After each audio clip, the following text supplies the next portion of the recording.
ককবরাক ভাষার হরফ নিয়ে এতদিন ধরে সব মুখ্যমন্ত্রীরা কেবল গোজামিল দিয়ে এসেছেন, কেউ স্পষ্ট ভাষায় এই নিয়ে কথা বলেননি। রবিবার রবীন্দ্র শতবার্ষিকী ভবনে আয়োজিত এবিভিপির রাজ্যভিত্তিক জনজাতি ছাত্র সম্মেলনে প্রাক্তন মুখ্যমন্ত্রীদের বিরুদ্ধে এভাবেই কথা বললেন মুখ্যমন্ত্রী অধ্যাপক ডক্টর মানিক সাহা। মুখ্যমন্ত্রী বলেন, রোমান হরফ চাই বলে দাবি তোলা হচ্ছে। তিনি প্রশ্ন করেন, কেন রোমান হরফ? নিজের হরফ কেন নয়? কেন নিজের হরফ তৈরি করা হবে না? নিজেদের হরফ নিজেরাই তৈরি করুন। অভিযোগের সুরে মুখ্যমন্ত্রী বলেন, বিষয়টি নিয়ে স্পষ্ট বক্তব্য কোনো মুখ্যমন্ত্রী ছিল না, কিন্তু আমার বক্তব্য হলো ককবরক ভাষা রোমান হরফ এবং বাংলা হরফে পঠন পঠন চলতে থাকুক। পাশাপাশি নিজেদের তৈরি করতে হবে, কারণ অষ্টম তফসিল কোনো অবস্থাতেই বিদেশি হরফকে মান্যতা দেবে না বলে জানান মুখ্যমন্ত্রী। ধার করা হরফের বিরুদ্ধে কথা বলতে অখিল ভারতীয় বিদ্যার্থী পরিষদের নেতৃবৃন্দের প্রতি আহ্বান জানান মুখ্যমন্ত্রী।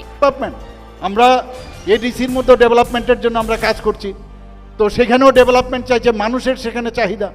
সেখানে বলছে যে না, আমাদের যে দখল নিয়েছে, দখল খালি এইসব কথা বলে।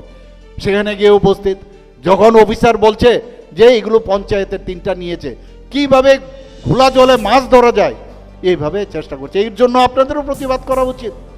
সেখানে আজকে যখন কাগজপত্র দেখানো হলো, তখন কিন্তু সেটেলমেন্টের যে ডাইরেক্টরেট আছে তারা এগুলো দেখবে। এখানের মধ্যে যে ম্যাপ নিয়ে ইত্যাদি নিয়ে তারা তাদের নানাভাবে জনজাতিদের ভুল বোঝানোর চেষ্টা করে।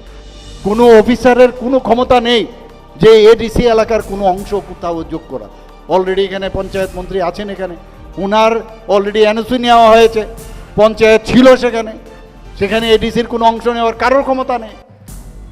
এখানে বারবার চেষ্টা করছে, কি হচ্ছে 123 জনের নতুন করে বিসি ওনারা তৈরি করে দিয়েছেন, নতুন করে বিসি 123 জন আরও বাড়িয়ে দিয়েছেন।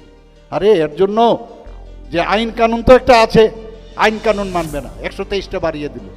এবং গভর্নমেন্ট অফ ত্রিপুরার কোনো কনকারেন্স নেই। কি হলো, বিসি ইলেকশন হয় না, তারা কেস করলো কোথায়?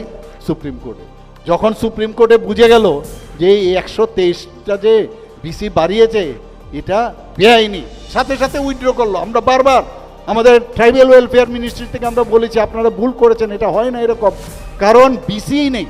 বিসি যদি না থাকে, বিসির যারা কমিটি আছে তাদের সমর্থন নিতে হবে, প্লাস কনকারেন্স নিতে হবে, ফাইন্যান্স এবং কারণ ইনফ্রাস্ট্রাকচার ডেভেলপ করতে হবে। সে উঠিয়ে দিয়েছে, বুঝলেও বুঝতে চায় না, বারবার নানাভাবে ভুল বোঝানোর চেষ্টা করছে। এই সম্মেলনে উপস্থিত ছিলেন এবিভিপির প্রাক্তন জাতীয় সম্পাদক তথা রাজ্যের বর্তমান মন্ত্রী কিশোর বর্মন, বর্তমান জাতীয় সম্পাদক অখিলেশ সিং, এবিভিপির রাজ্য সভাপতি ডক্টর দেবরাজ পানিগ্রাহী, রাজ্য সম্পাদক রবিশঙ্কর হালদার প্রমুখ। এই সম্মেলনে জনজাতীয় অংশের ছাত্রছাত্রীদের উপস্থিতি ছিল লক্ষণীয়।